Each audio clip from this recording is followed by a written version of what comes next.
Quentin, bonjour. Bonjour madame. Où en sommes-nous par rapport au dossier de démobilisation dans les Nord-Kivu?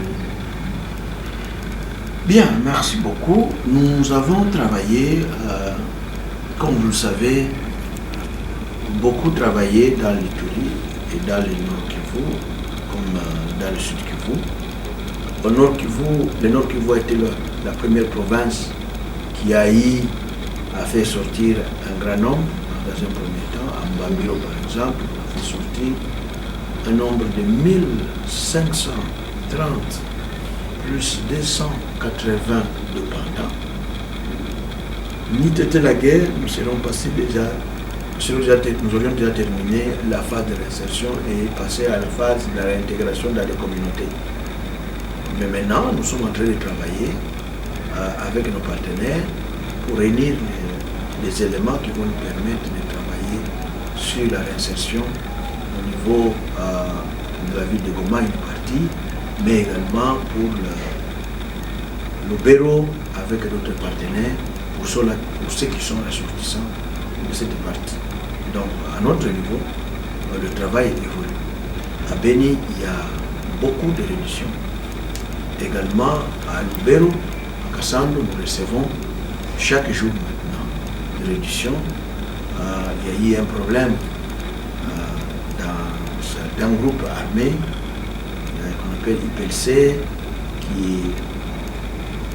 qui a vu ses autorités, ses responsables, se quereller. Et aujourd'hui, nous sommes en train de passer à la phase de la sensibilisation afin qu'ils rentrent, qu'ils quittent la brousse et qu'ils rejoignent le centre PDD16. C'est ici l'occasion de lancer ce message aux gens de Kalunguta qui comprennent les membres de l'IPLC qu'il y a un temps pour chaque chose. Maintenant, la porte est ouverte pour qu'ils se rendent à Beni et qu'ils se rendent également à Lubero à Kassando, au centre de PDD16. Ils doivent choisir soit à Beni, soit à Lubero pour qu'ils soient reçus.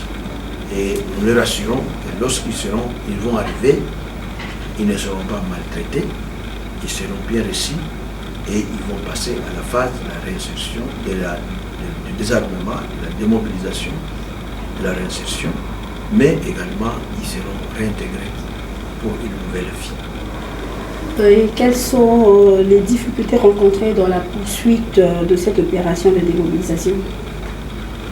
Oui, vous savez, d'abord, il faut dire que c'est un phénomène de la société. Chaque organisation a ses défis. Nous avons les nôtres. Le premier défi, comme vous pouvez vous imaginer, ce sont les moyens financiers et logistiques qui sont limités. Le deuxième défi que nous avons aujourd'hui, c'est l'apparition effectivement de ce phénomène qui croit qu'il y a une autre structure en dehors de l'armée et de la police qui doit contribuer à remettre de l'ordre dans le pays. Nous voulons dire ici, chaque fois nous faisons des communiqués, nous lançons des messages, nous leur disons, jusqu'à preuve du contraire, il n'y a que l'armée, FARDC et la police nationale congolaise qui sont les structures officielles de maintien de l'ordre public et de la défense.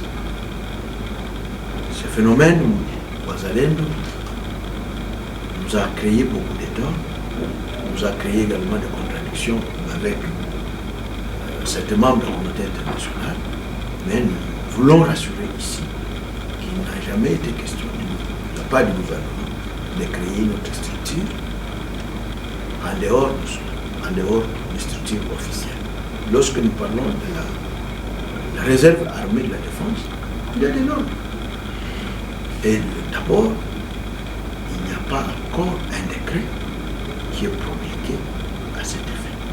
Deuxièmement, c'est ce décret qui va définir qui doit devenir membre ou appartenir à cette structure.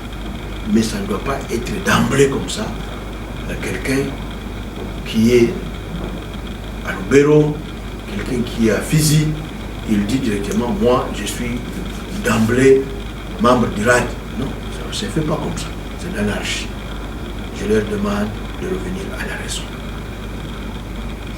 Une question encore. Quels sont les mécanismes que vous avez eu à prendre ou à créer au niveau du Nord Kivu pour mettre fin définitivement au conflit? Oui, il y a plusieurs mécanismes. Il y a le mécanisme que nous appelons dialogue de communauté. Nous privilégions cela dans la stratégie du PDDRCS. Tant donné que nous connaissons les causes des conflits, donc ce ne sont pas seulement les armes qui peuvent régler la question. Ces questions sont ici principalement de mes attentes. Et donc, pour régler les conflits, il faut que les gens se mettent autour d'une table dans les conflits fonciers, que ce soit dans les conflits de succession de pouvoir coutumier, que ce soit des conflits avec le parc national et autres, que ce soit des conflits administratifs. Les gens doivent se mettre autour d'une table et parler. Ça, c'est le premier mécanisme.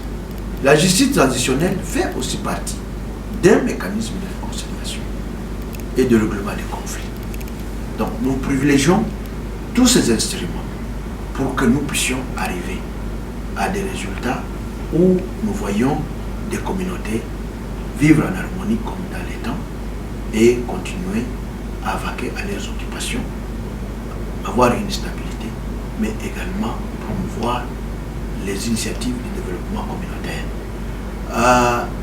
Dernièrement, comme nous étions à Goma, après avoir terminé le plan opérationnel du Nord Kivu, nous avons organisé également une table ronde sur la partie qu'on appelle le sud de Lubero. Il y a aussi le nord de Bwito et dans la partie qu'on appelle Ikobo. Ikobo, c'est dans le territoire de Walikale, et Bwito, c'est dans le Tchuru, et le sud de Lubero, c'est dans le territoire de Lubero. Donc, dans cette partie, nous nous sommes rendus compte que c'est une zone très importante, mais où il y avait des conflits. Et nous nous sommes mis à écouter avant de lancer un projet que nous voulions travailler avec certains partenaires. Mais pendant que nous étions en train de travailler sur cette table ronde, nous nous sommes rendus compte qu'il y a une entité qu'on appelle Munzao qui était querellée par le territoire de Lubero réclamait la paternité de cette entité. Walikale également réclamait la paternité de cette entité. Et j'ai vu et les députés et les administrateurs du territoire de ces entités, les chefs coutumiers, se lever chacun donnant de l'histoire avec des cartes. Et tout ce que nous avons fait, nous avons travaillé avec les autorités et les communautés pour essayer de calmer la tension, mais également insister pour que la commission provinciale de règlement des conflits coutumiers puisse se mettre au travail rapidement pour essayer de donner le piste de solution, mais nous dire exactement à qui appartient cette entité. Et nous savons que le travail que nous avons fait là-bas a apporté beaucoup de fruits. Ça a permis de calmer les tensions parce que nous sommes dit, écoutez, ce n'est pas un étranger qui est venu envahir la République, nous sommes tous les enfants de ce pays. Écoutez, nous ne pouvons pas nous entre-déchirer, mais faisons un travail qui soit un travail qui permet à chaque entité de se sentir à l'aise. Et c'est ce que nous avons fait. Nous pensons que dans quelques jours, la commission va faire le travail et il va faire sortir ses conclusions qui vont permettre à l'autorité de prendre une décision.